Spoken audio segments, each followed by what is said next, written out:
સમગ્ર દક્ષિણ ગુજરાત સહિત નવસારી જિલ્લામાં અતિભારે વરસાદને પગલે નવસારી જિલ્લા તંત્ર એલર્ટ મોડમાં.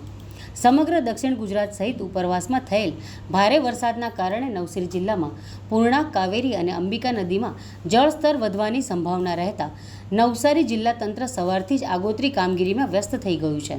જિલ્લાની ત્રણેય નદીઓની આસપાસ અને નીચાણવાળા વિસ્તારોમાં રહેતા લોકોને જિલ્લા વહીવટી તંત્રના સંકલનમાં રહી સાવચેત રહેવા અને સુરક્ષિત સ્થળે ખસી જઈ સહકાર આપવા નવસારી જિલ્લા તંત્ર દ્વારા અનુરોધ કરાયો હતો. આ ઉપરાંત જિલ્લા બિલીમોરા નગરપાલિકા દ્વારા નદીની આસપાસ અને નીચાણવાળા વિસ્તારોમાં લાઉડસ્પીકરના માધ્યમથી અનાઉન્સમેન્ટ કરી નાગરિકોને સલામત સ્થળે ખસી જઈ સહકાર આપવા સાવચેત કરાયા હતા. નવસારી જિલ્લાના ઉપરવાસ એવા ડાંગ જિલ્લામાં ભારે વરસાદ વરસ્યો છે, જેની સીધી અસર નવસારી જિલ્લામાં પણ થાય છે. ડાંગમાંથી વહેતી અંબિકા, પૂર્ણા અને કાવેરી નદી નવસારી જિલ્લામાં થઈને દરિયામાં ભળે છે. ગત 24 કલાકમાં ડાંગ જિલ્લામાં વરસી રહેલા ધોધમાર વરસાદના કારણે ફરીવાર અંબિકા, પૂર્ણા અને કાવેરીના જળસ્તર વધવાની સંભાવના નવસારી વહીવટી તંત્રએ વ્યક્ત કરવા સાથે નીચાણવાળા વિસ્તારમાં લોકોને ફરી સાવચેત કર્યા છે.